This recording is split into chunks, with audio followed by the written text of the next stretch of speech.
apart from this, loose tongue and arrogance. It's not appropriate.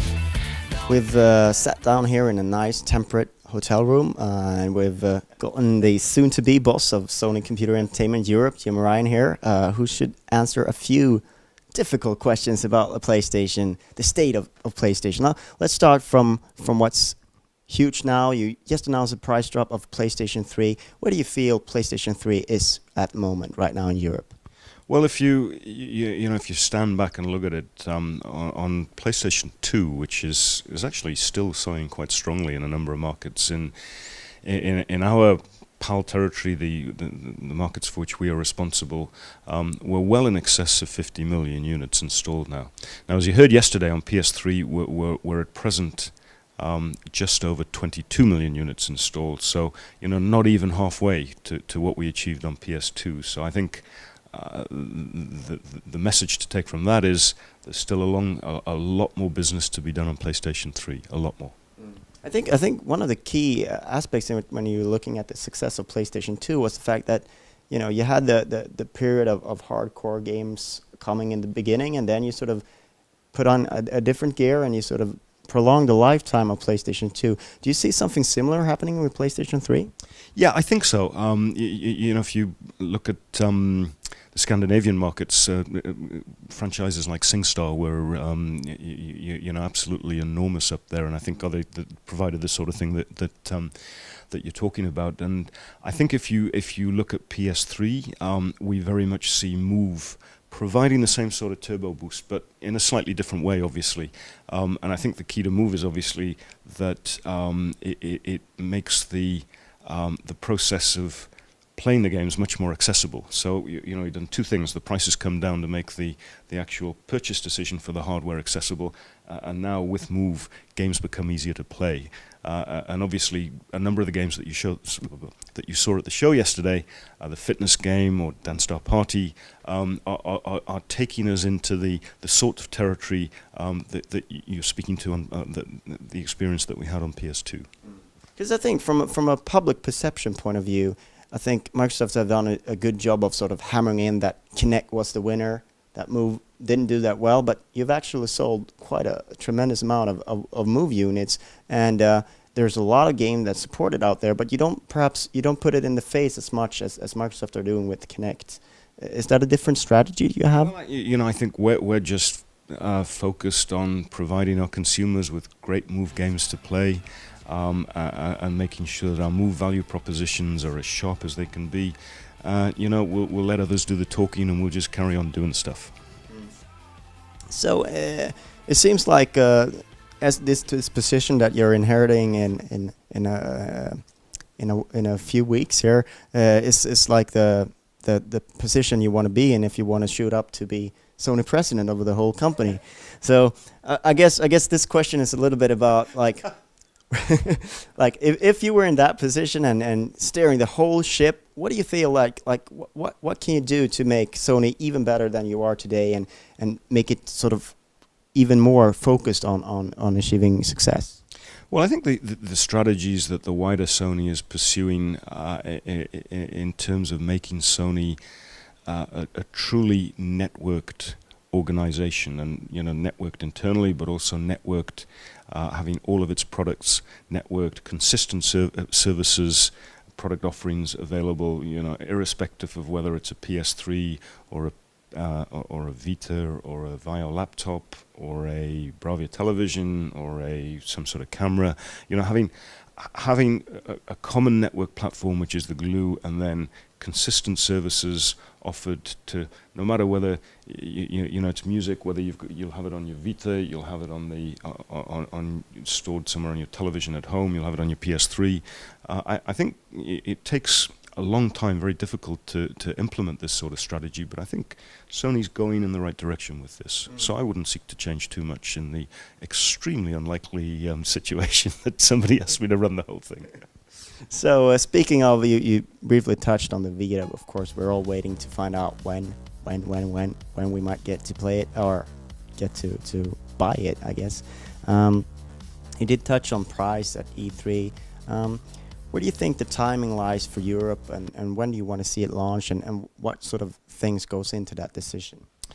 Well, we will launch Vita in Europe in early 2012. It will launch in Japan with significant quantities before Christmas 2011. So I think that tells you that we're going to be in pretty good shape come Christmas, and so early 2012 should be very achievable.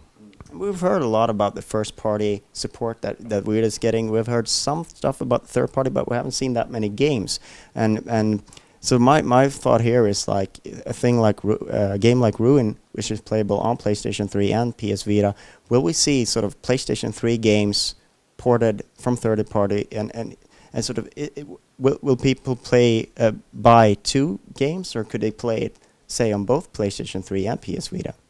I think one of the learnings that we took away from our experiences on PSP, and one of the things going through life is you learn from stuff and apply it going forward in the future. And one of the learnings that we take out of the experience on PSP is that consumers actually don't really want straight ports from a TV-based console onto a handheld.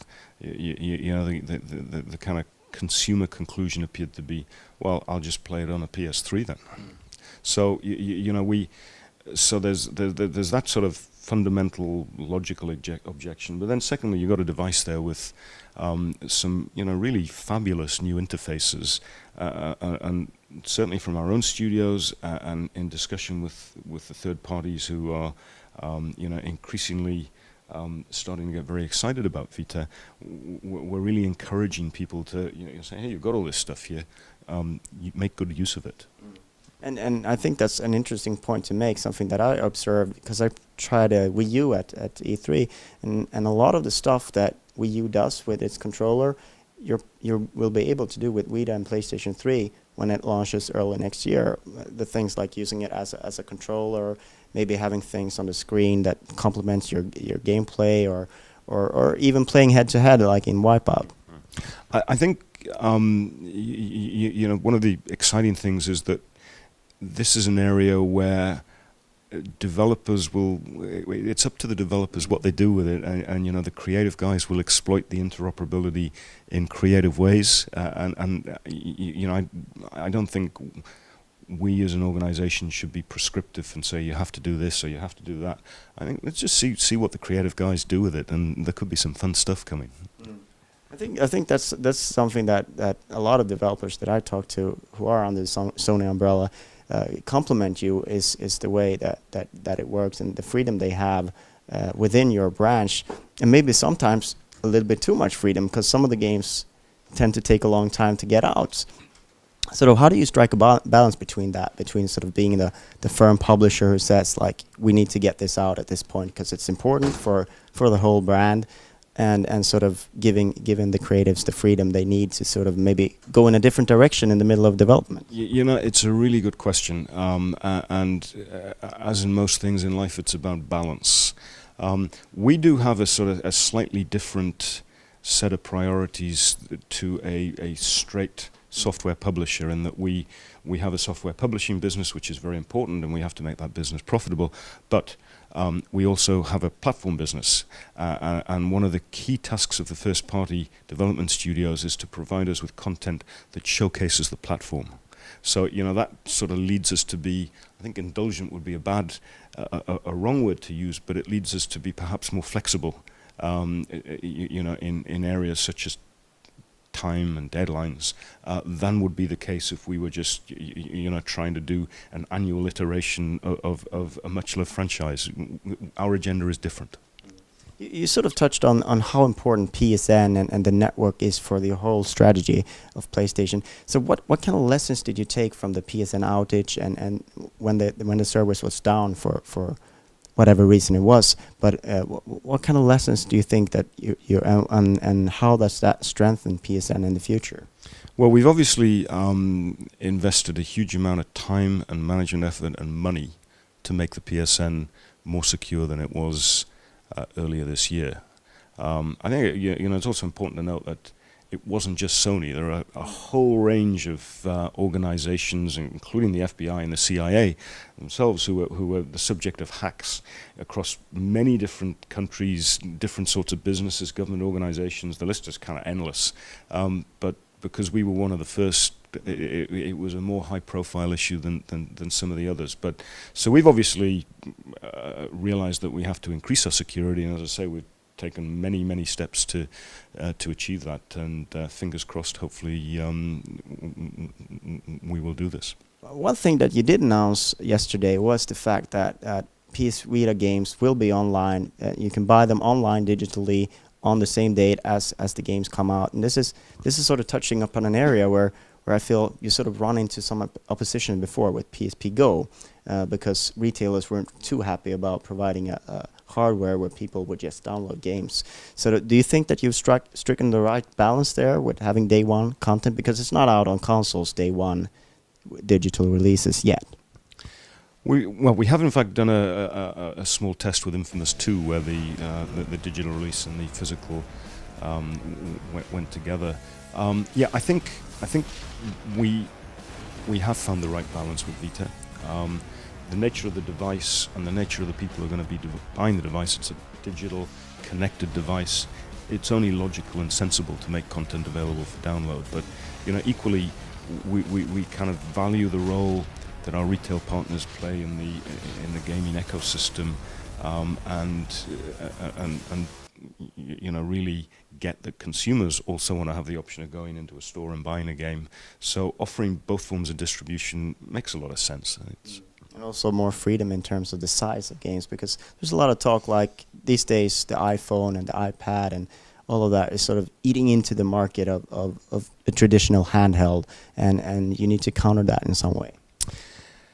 Yeah, I think having the option of digital distribution allows the possibility of games that will be of high quality, because everything that that we do, certainly as a first-party developer, is of high quality. But games that are smaller in size, perhaps more accessible, more affordably priced, but not going down to the 59 € sort of level that you see on some of these other platforms around smartphones. So just the final question here, I guess, would be sort of Nintendo sort of want to start a new generation, new hardware generation. How does Sony feel about the longevity of this generation, and sort of where are we at the current cycle? Well, goes back to the numbers that I threw around at the start of the interview. We're not yet halfway done with PS3. PS3 has a long way to go, and so the more you sell, the shorter. I didn't say that. The more we sell, the happier we'll be. That's a good way to end the interview. Thank you very much for your time. A longer sentence brings no more than one that I had said before. It's hard to compromise when I see through your eyes. It's just a common view. I guess it's lost on you.